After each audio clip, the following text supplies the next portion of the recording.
Catus Maximus here.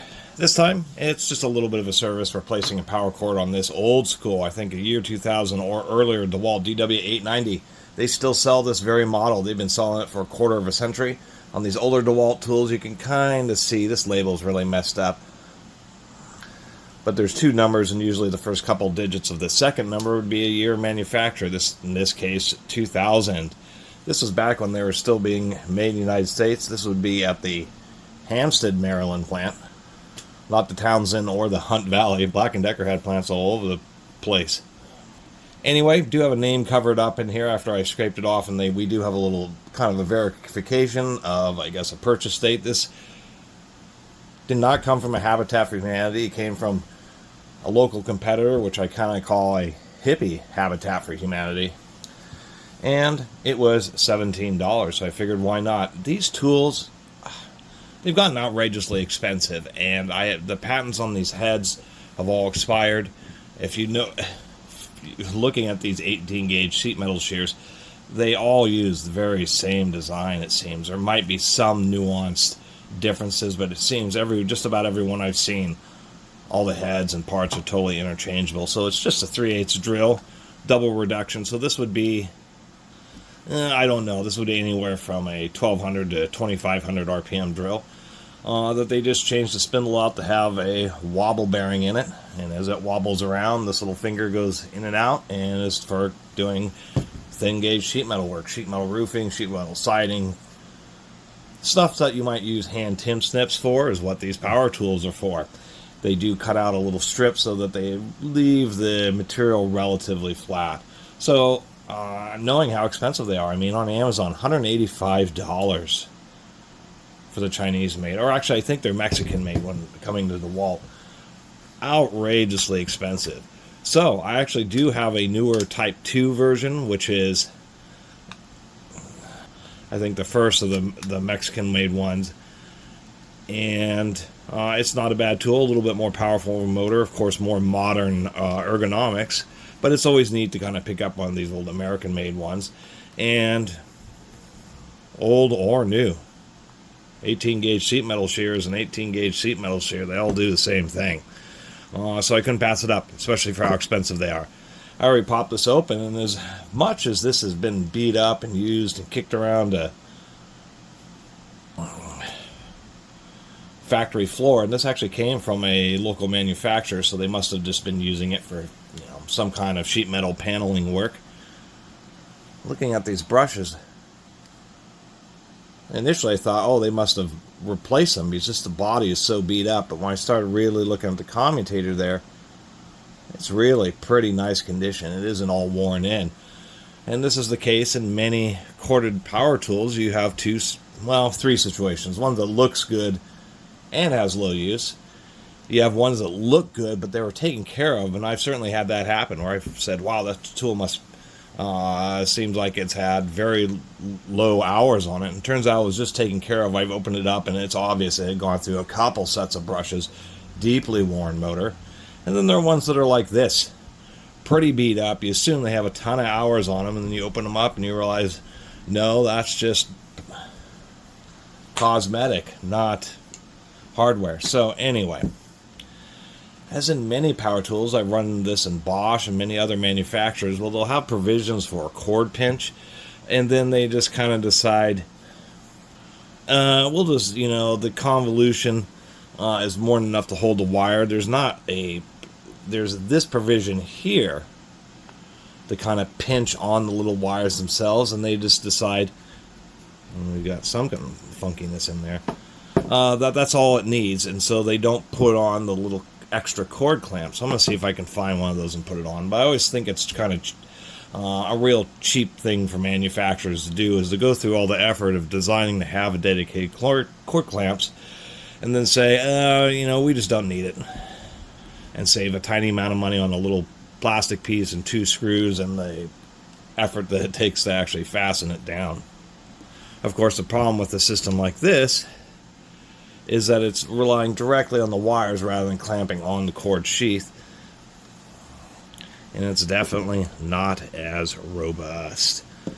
I have a old Milwaukee Sawzall cord here. We'll see if we can't pack this in there and we'll just do a kind of a sacrilegious putting a Milwaukee cord on a DeWalt tool. I don't know if it's sacrilegious, but we'll take a little look at this power switch here.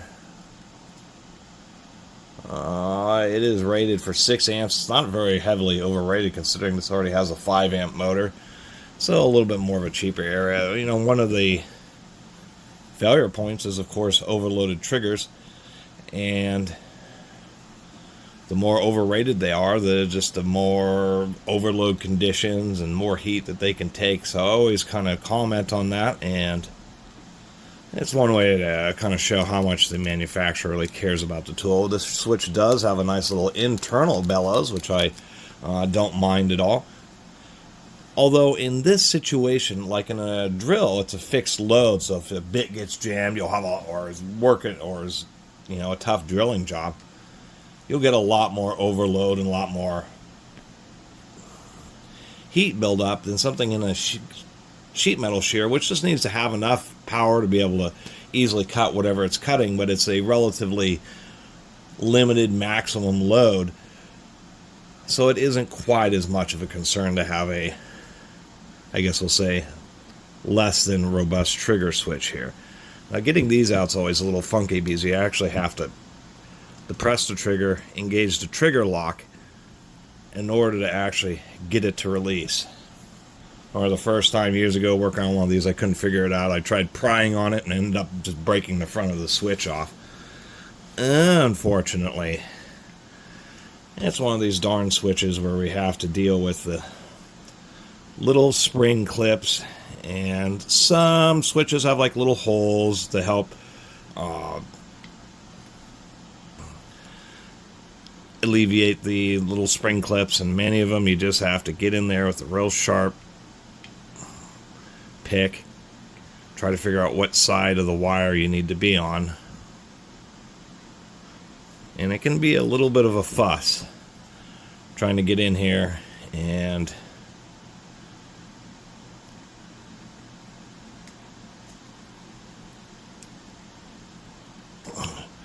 figure out which side, exactly where the little clippy is. There we go. It looks like it's on the inside. There we go.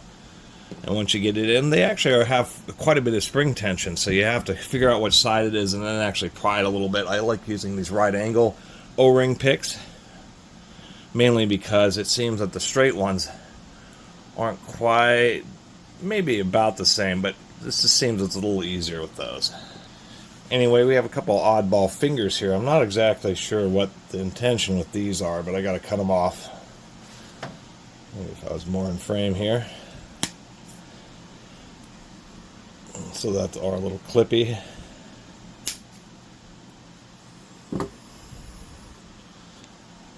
Now has a little place to sit. Well, that Milwaukee cord came from a Sawzall, and it was just too thick. Fortunately, I had another cord here. Even has ferro wools crimped onto the end. After all these years, people finally explained to me the advantage of taking little crimp ends and putting them around wires like that is that when you have bare wires or even soldered wires, solder is pretty solid until it gets hot enough to start to soften. But the issue is thermal cycles, and when things heat up and cool down, if you just have bare copper, whether it's solid or standard, bare wires or soldered in like screw down terminals, now it's less of an issue in a spring clamp terminal because it has a spring clamp and it's always maintaining a constant pressure while allowing expansion and contraction. Otherwise, if you like screw down terminals, when things get hot, the wire and terminals expand a little bit, squishing the wire some, and then when they cool off, there's a little bit of space. So the ferro wools actually act as like a little bit of a spring by themselves, so they allow it to expand and contract, but not be less likely to loosen up over time. And that's the simple reason why ferro wools really are. It's just in many situations they're either a hassle or they're just there isn't enough longevity essentially expected from the product to really justify them. And it looks like I'm going to have to And this is always the fun part, is trying to just fidget with the wires and kind of get them to want to cooperate. I can see that there's actually a round channel, so the original wire that was in here, or whoever replaced it, overstripped it. So the little pinch mechanism that's integrated is supposed to go around the jacket, and it's designed that way. So whoever replaced the wire previously just didn't do a very good job. Getting these to properly seat in the terminals, it's much better to, or much easier to take a little pair of pliers and just grab them and then jam them in there nice and easy. Let's see if this wants to go deep enough to... Now these, I'm going to have to solder them. That is oftentimes one issue. There just is not enough length here. Actually, I'm going to try jamming them in there. We can see where the previous wires, there's a fair amount of difference, and we can see the little markings where it was grabbing right at the very tip. So I'm going to have to really kind of shove those down in there. That worked, but you always give not a super hard tug, but a nice firm tug to really make sure that they've seated well. I've done this so many times. Make sure you get the strain relief on the wire before you install it, and make sure it's pointing in the right direction. I've just done that to myself so many times, forgetting to put it on, get the whole tool all screwed back together and wonder where the strain relief is. I always keep screws from everything I ever take apart, just because so many times they've come in handy a million times.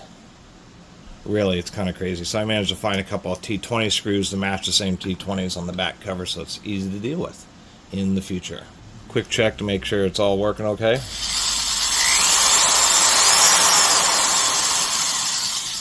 Nice sounding tool.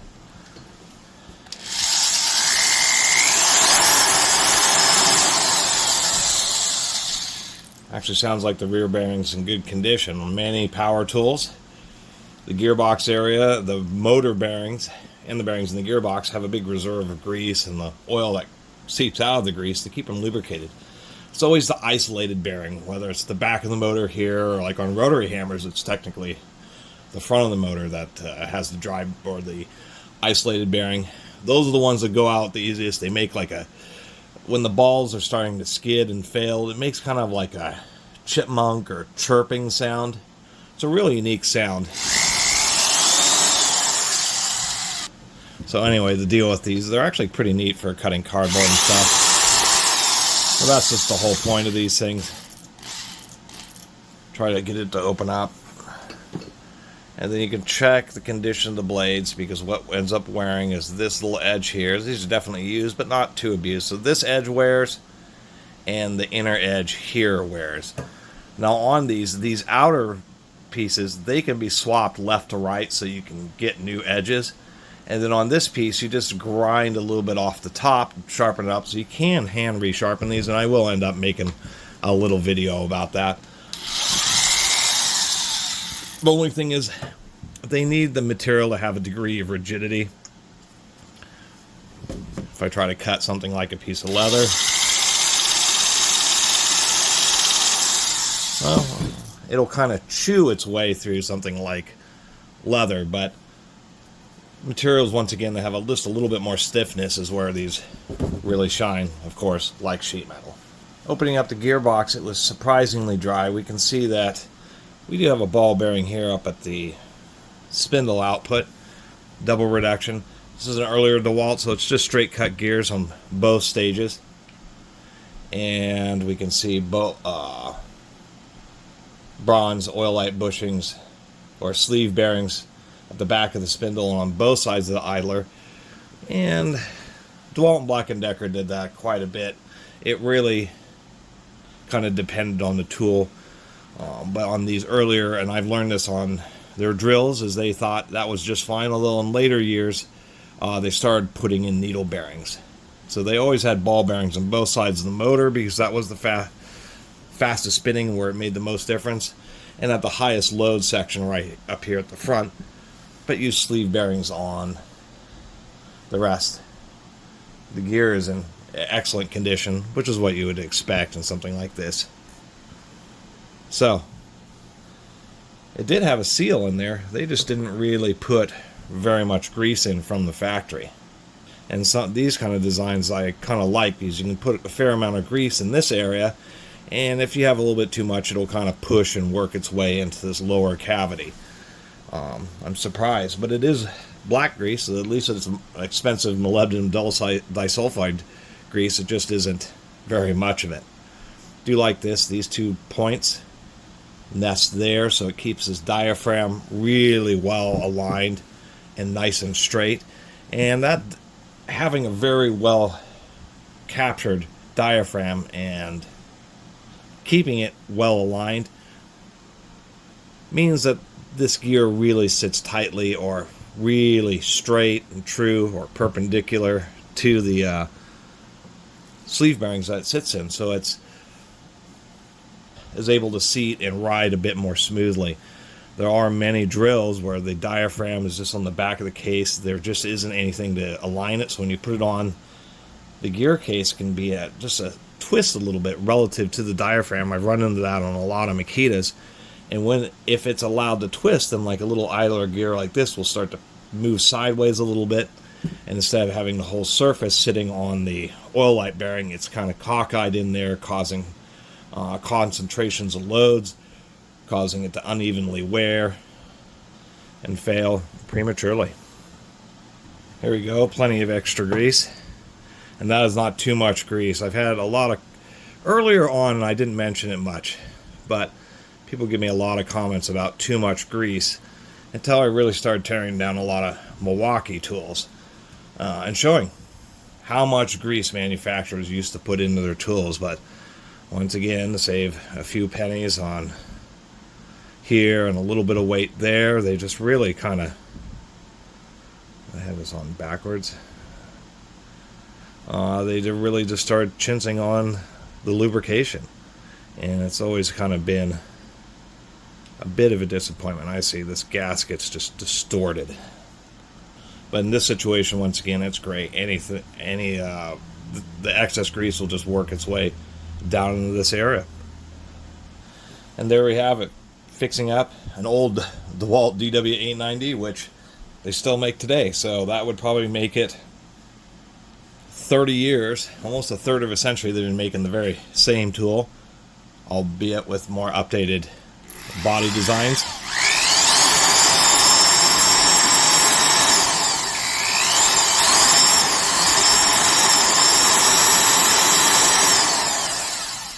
But it's always kind of cool to pick up on old American-made DeWalts.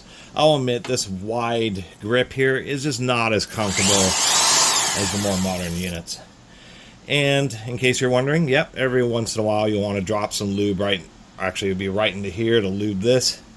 And yes, you can loosen these bolts and twist this head around. Maybe you're in a situation where it's just easier for you to run sideways. You can turn the head sideways, and that's kind of one of the nice things about it.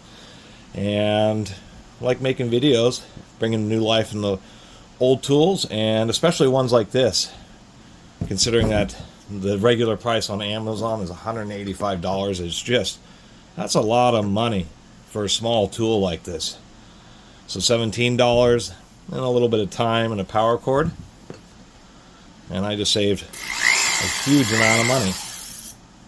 And it's always kind of nice to have a spare one of these. I have seen them broken. The one thing they won't take is getting dropped, especially on this narrow thing.